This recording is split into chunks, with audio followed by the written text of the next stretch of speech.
Assalamualaikum warahmatullahi wabarakatuh. Selamat pagi anak-anak, tetap semangat untuk selalu belajar meskipun di rumah. Pada kesempatan kali ini, Bapak akan membahas tentang pertemuan ketiga. Pertemuan ketiga itu masih tetap tentang teks laporan percobaan.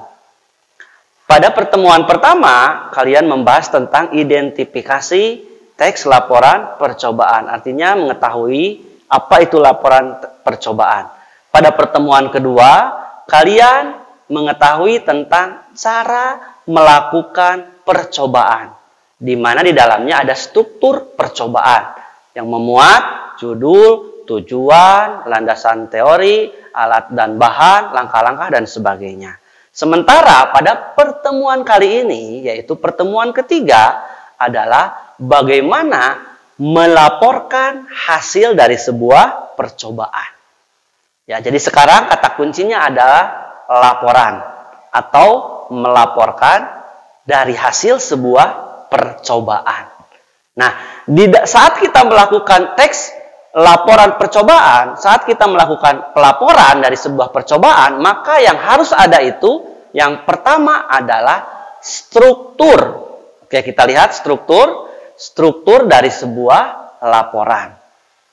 Jangan terkecoh bahwa di sini ada dua struktur. Yang pertama struktur pada saat melakukan percobaan, dan yang sekarang ini adalah struktur saat melakukan pelaporan atau laporan dari sebuah percobaan. Oke, struktur itu apa? Struktur itu adalah bagian-bagian. Nah, kalau badan ini adalah ada bagian-bagian, bagian kepala, bagian badan, tangan, kaki, dan sebagainya. Begitupun dalam teks laporan itu ada struktur atau bagian-bagian dari sebuah laporan percobaan, sehingga laporan tersebut nanti akan menjadi suatu teks yang utuh. Itu yang disebut dengan struktur laporan. Lalu selanjutnya, struktur laporan itu terdiri dari dua macam. Yang pertama adalah pernyataan umum. Apa itu pernyataan umum? Pernyataan umum adalah bagian yang berisi informasi secara umum. Ya. Jadi informasi secara umum. Contoh misalnya yang akan kita bahas itu adalah membedakan telur yang baik dan telur yang buruk. Maka informasi secara umumnya itu adalah tentu saja tentang telur. Misalnya, telur adalah salah satu misalnya bahan konsumsi yang sering kita makan misalnya ya. Di dalam telur misalnya terdiri dari berbagai macam protein dan zat-zat lain yang berguna bagi tubuh. Nah, kemudian di dalam pernyataan umum itu juga harus ada penjelas, karena biasanya di dalam pernyataan umum juga itu ada yang disebut dengan pengertian. Ya, misalnya telur adalah, ya ini di dalam pengertian itu biasanya ada kata adalah, iyalah, itu adalah pengertian. Yang harus ada pembeda, misalnya telur ayam adalah misalnya bahan konsumsi yang dihasilkan dari ayam. Tentu saja ya itu yang menjadi pembeda. Jadi itu yang disebut dengan pernyataan umum. Ya, jadi seperti itu yang disebut dengan pernyataan umum. Yang kedua adalah uraian. Jadi uraian itu adalah menguraikan hasil dari sebuah percobaan. Jadi apa itu menguraikan? Menguraikan itu adalah memberikan informasi atau menuliskan informasi sedetail-detailnya dari hasil percobaan tentu saja. Kemudian, nah uraiannya itu harus seperti apa? Harus sistematis. Apa itu sistematis? Sistematis itu misalnya dari awal sampai akhir secara berurutan. Ingat, harus berpola. Jadi berurutan. Polanya itu harus berurutan. Misalnya, nah kalau kita membahas tentang badan, misalnya badan manusia ini kan, nah ini harus ada pola yang secara sistematis. Polanya misalnya dari atas ke bawah atau dari bawah ke atas. Itu adalah pola sistematis. Maka, nah ini dalam menguraikan hasil dari sebuah percobaan juga harus secara sistematis. Misalnya kalau kita membahas tentang manusia itu kan dimulai dari wajah atau kepala. Ya. Jangan sampai setelah kepala baru membahas tentang kaki. Tapi dari kepala itu ke leher, kemudian ke badan. Setelah beres badan, kemudian ke tangan. Setelah beres tangan, kemudian ke kaki. Itu yang disebut dengan sistematis. Sama ketika kita juga misalnya melaporkan mana telur yang baik dan mana telur yang busuk. Berarti harus membahas dulu tentang telur yang baik.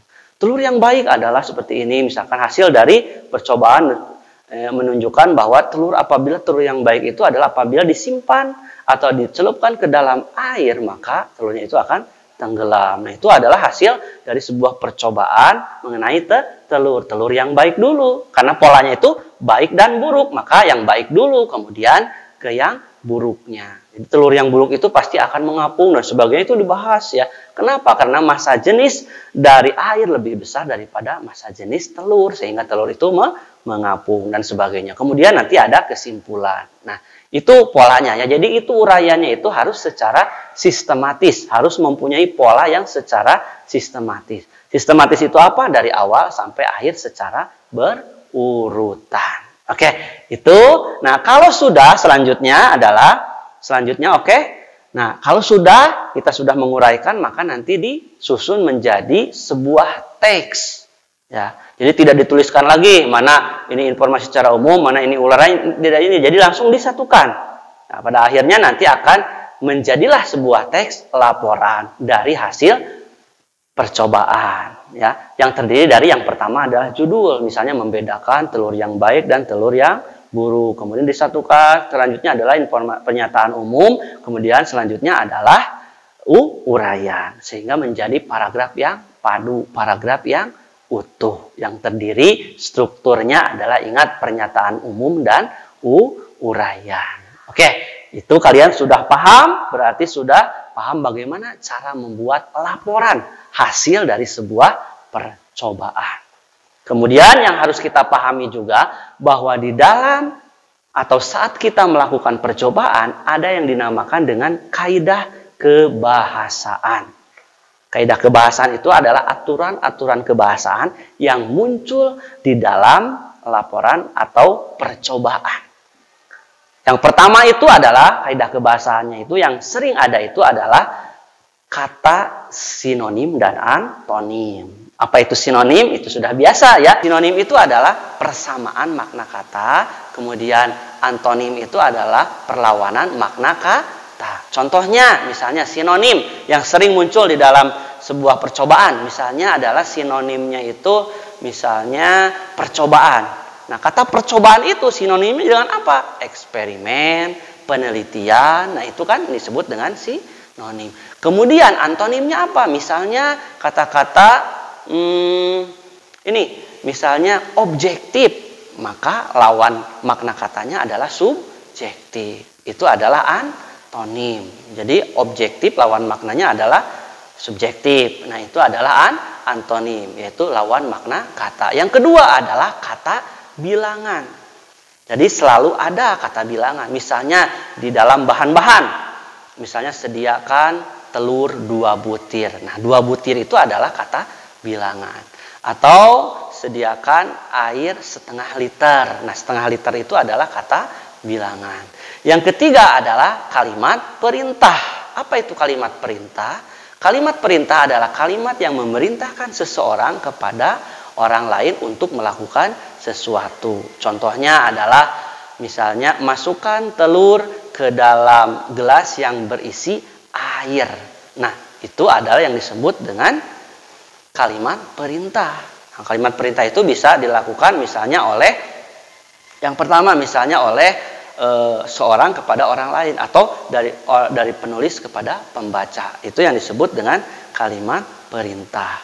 Nah, lalu yang terakhir adalah kata penghubung atau kata hubung. Kata hubung itu adalah kata yang menghubungkan antar dua kalimat.